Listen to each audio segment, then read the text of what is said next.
रहीम।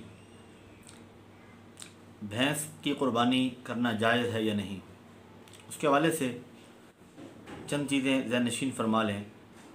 कुरान पाक में जब हलाल जानवरों का ज़िक्र हुआ तो वो 8 किस्म के जानवर बयान हुए। 4 किस्म के जानवर थे, फिर उनको जोड़ा जोड़ा किया जाए तो फिर वो 8 बनते हैं। सूरह अल-अनाम की आयत नंबर 143 और 144, उसमें खालिक कायनात ने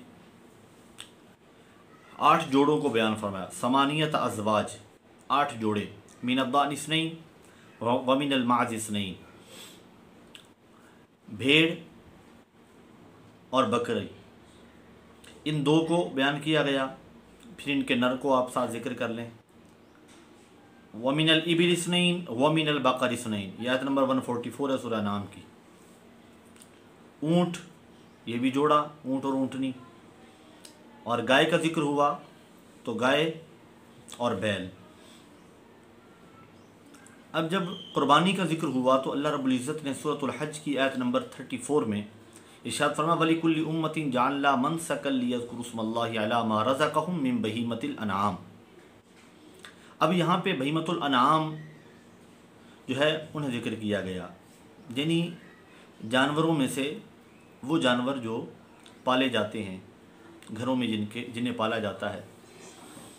अब वो घरों में पाले जाने वाले जानवरों की किस्में बयान हुई, वो सूरह अल-अनाम की आयत नंबर 143 और 144। अब सवाल ये पैदा होता है कि इनमें भैंस का जिक्र नहीं है, फलिहाजा भैंस की क़ुरबानी जायज़ नहीं है। तो उसका जवाब ये है कि उन 8 किस्मों में भेड़ का जिक्र है, दुम्बे का जिक्र नहीं है। क़ुरबानी दुम्बे की भी की जाती है,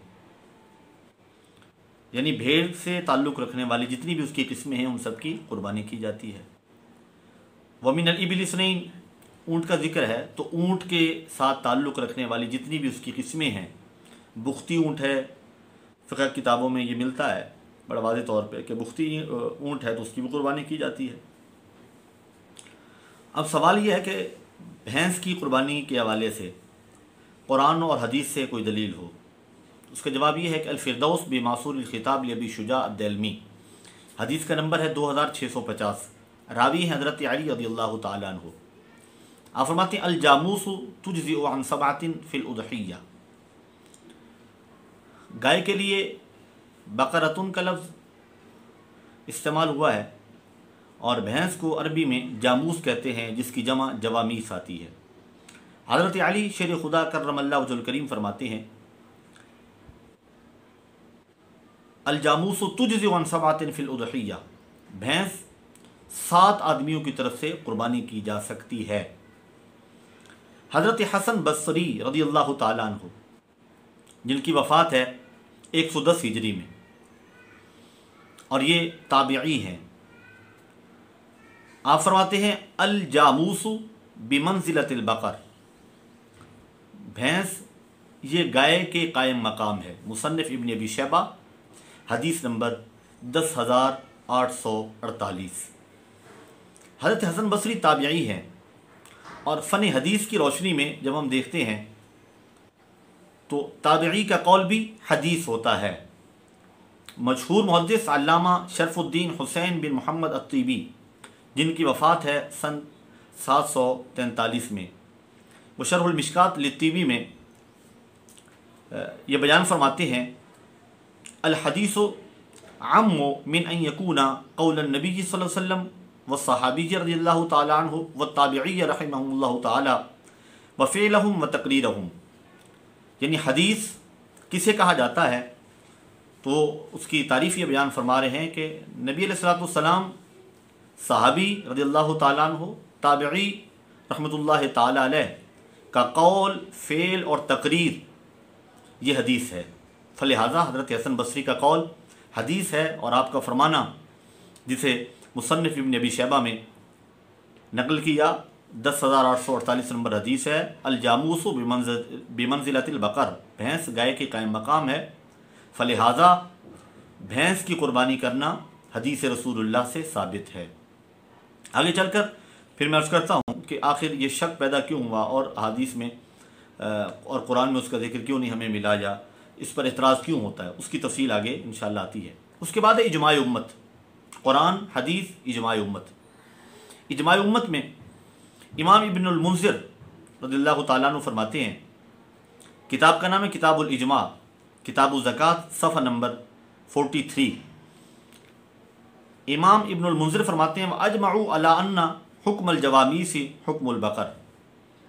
फरमाते हैं फुक़हा का इस बात पर इजमा है कि भैंस का हुक्म वही है जो गाय का हुक्म है।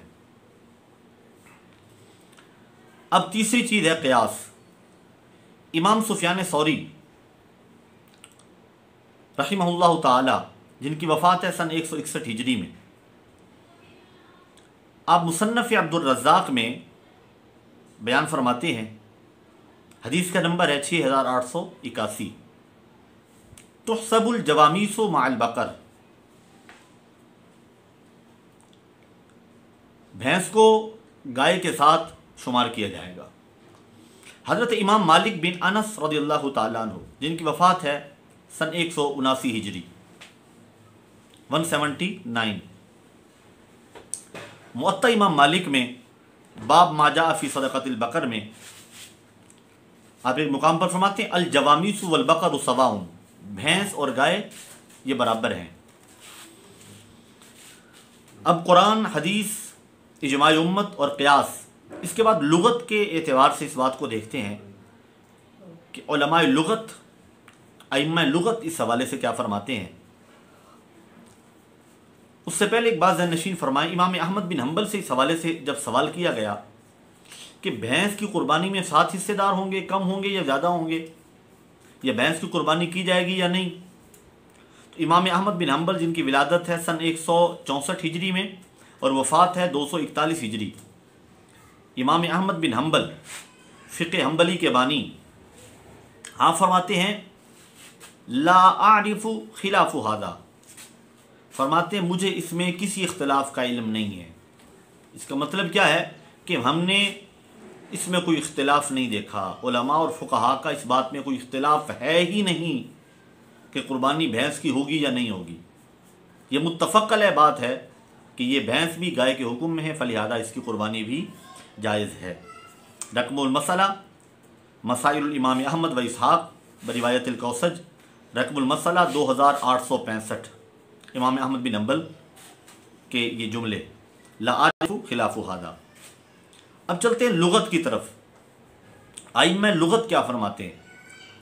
इमाम लुगत अल्लामा अबुल हसन अली बिन इस्माइल अल मुहकम वल मुहीतुल आज़म, इस किताब में क्या फरमाते हैं, ये अभी मैं अर्ज़ करता हूँ, जिनकी विलादत है 398 हिजरी में और वफ़ात है 458 हिजरी में।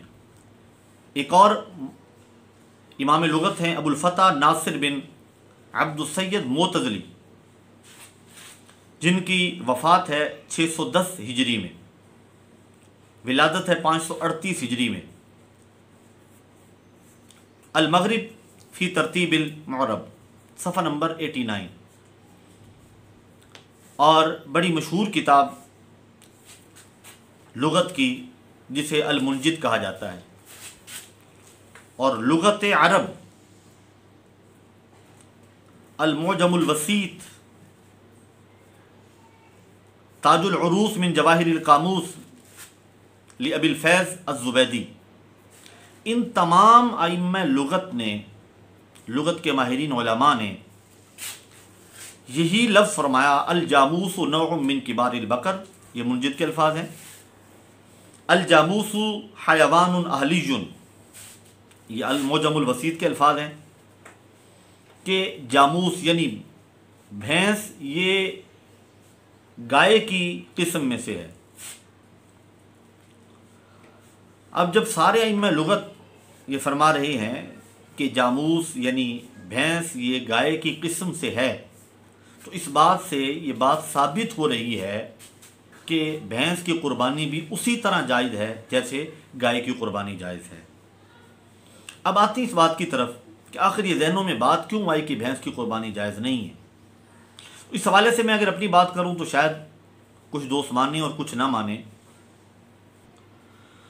तो इसी तरह का सवाल मारूफ अरब आलिम और मुफ्ती शेख मोहम्मद बिन सालेह, जिनका सन विलादत है 1347 हिजरी और सन वफ़ात है 1421 हिजरी, आपसे ये सवाल हुआ कि भेड़ और बकरी ये दोनों एक नस्ल की हैं, यानी गनम की नस्ल से हैं ये दोनों, लेकिन कुरान में दोनों का अलग जिक्र हुआ।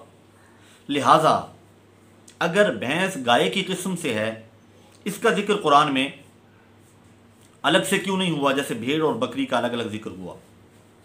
तो आपने बड़ा खूबसूरत उसका जवाब दिया। मारूफ अरब आलिम हैं और मुफ्ती हैं शेख मोहम्मद बिन सालेह, आपने मजमुआ फतावा व रसाइल शेख मोहम्मद बिन सालेह, आपने इसका जवाब दिया, अल जामूस नौउम मिनल बकर वल्लाहु अज़्ज़ा व जल्ला ज़करा फ़िल कुरान अल मारूफ़ इंदल अरब अल्लज़ीना युहर्रिमूना मा युरीदूना व युबीहूना मा युरीदूना वल जामूस लैसा मारूफ़न इंदल अरब। वो फरमाते हैं कि जामूस यानी भैंस ये गाय की एक किस्म है, और अल्लाह रब्बुल इज़्ज़त ने कुरान में उन चीज़ों को ज़िक्र फरमाया जो अरब के नज़दीक मारूफ थीं, यानी वो उनमें से जिसे चाहते थे हराम समझ लेते थे अपने ऊपर, वयुबीहूना मा युरीदून जिसे चाहते थे अपने लिए हलाल समझते थे। तो अल्लाह रब्बुल इज़्ज़त ने उनमें जो मारूफ चीज़ें थीं उनका जिक्र फरमा दिया। उनमें मारूफ क्या थी? समानियत अज़वाज मिनद दान इस्नैन व मिनल माज़ इस्नैन, जो थोड़ी देर पहले मैंने अभी इब्तिदाए कलाम में अर्ज़ किया सूरतुल अनाम के हवाले से, मिनल इबिल इस्नैन व मिनल बकर इस्नैन, यानी भेड़, बकरा और ऊँट और गाय, इनका जिक्र किया गया, ये मारूफ थी उनमें। वल जामूसु लैसा मारूफन इंदल अरब, ये असल में नुक्ता है जिस बात पर इख्तलाफ नज़र आता है कि भैंस अरब के नज़दीक मशहूर नहीं है, अरब में ये पाया नहीं जाता था। जब ये जानवर था ही अजम का, तो वहाँ पे अब ये सवाल करें कि हुजूर ने इसकी कुर्बानी नहीं की, साहबा ने कुर्बानी नहीं की, तो मेरे भाइयों ये तो जानवर ही अजम का है, अजमी जानवर है। और जामूस ये फ़ारसी का लफ्ज़ अरबी की तरफ गया हुआ है, यानी फ़ारसी से अरबी की तरफ नकल हुआ है। असल में था गाओ मेश, और ज़ाहिर जब अरबी में ये नकल हुआ तो अरबी में गाफ नहीं था, तो ये जामूस बन गया। तो ये असल में फ़ारसी से लफ्ज़ मुंतकिल हुआ अरबी की तरफ, चूँकि ये जानवर अजमी है, अजम का है, अरब का नहीं है। अब अगर इतराज़ करने वाले ये कहते हैं तो फिर भेड़ की कई किस्में हैं, दुम्बा है, भेड़ है, और फिर बकरे की कई किस्में हैं। अब यहाँ पर जितनी नस्लें पाई जाती हैं अरबी नस्ल तो नहीं है, ये तो अजमी नस्लें हैं। अब कौन ढूंढ के लाएगा कि उस नस्ल का बकरा, उस नस्ल का मेंढा ज़िबा किया जाए जिस नस्ल का हुजूर ने ज़िबा फरमाया था? अब कौन ढूंढ के लाएगा वो अरब गाय कि उस गाय को ज़िबा किया जाए? हमारे यहाँ अजम में, पाकिस्तान में, हिंदुस्तान में मुख्तलिफ़ किस्म की विलायती है, अफ्रीकी है, फ़ारसी नस्ल की गाय है, मुख्तलिफ़ नस्लों की गाय हैं। तो लिहाजा अक़साम बयान कर दी गई कि गाय और गाय की किस्में जितनी हैं, बकरा बकरी और उसकी जितनी किस्में हैं। और मज़े की बात आप ज़रा ये समात फरमाएं कि हमारे वो दोस्त कि जो कहते हैं कि भैंस की कुर्बानी जायज़ नहीं है, तो उनसे सवाल ये है कि भैंसें जिसने रखी हैं उस पर ज़कात है कि नहीं है? डेफिनेटली कहेंगे कि उस पर ज़कात है। तो जब ज़कात है तो हमें हदीस में दिखाएं कि कितनी भैंसों पर ज़कात है। नहीं दिखाएंगे, उस वक़्त आपको क्या कहेंगे कि जितनी तादाद में गाय है, जिन गायों पर ज़कात है वहाँ पर हम उस गाय पर क़यास करते हुए उतनी तादाद में भैंसें हैं तो उन पर ज़कात है। तो उन्हें पूछें कि जब ज़कात के हुक्म में आप भैंस को गाय के कायम मकाम करार देते हैं तो फिर मान लीजिए कुर्बानी में भी भैंस जो है वो गाय के हुक्म में है। लिहाजा बिला शक व शुबा भैंस की कुर्बानी, भैंसे की कुर्बानी ये जायज़ है, किसी शक में नहीं पड़ना चाहिए। दलाइल मैंने अर्ज़ कर दिए हैं। अल्लाह रब्बुल इज़्ज़त अमल की तौफ़ीक़ अता फ़रमाए। अस्सलामु अलैकुम व रहमतुल्लाहि व बरकातुहू।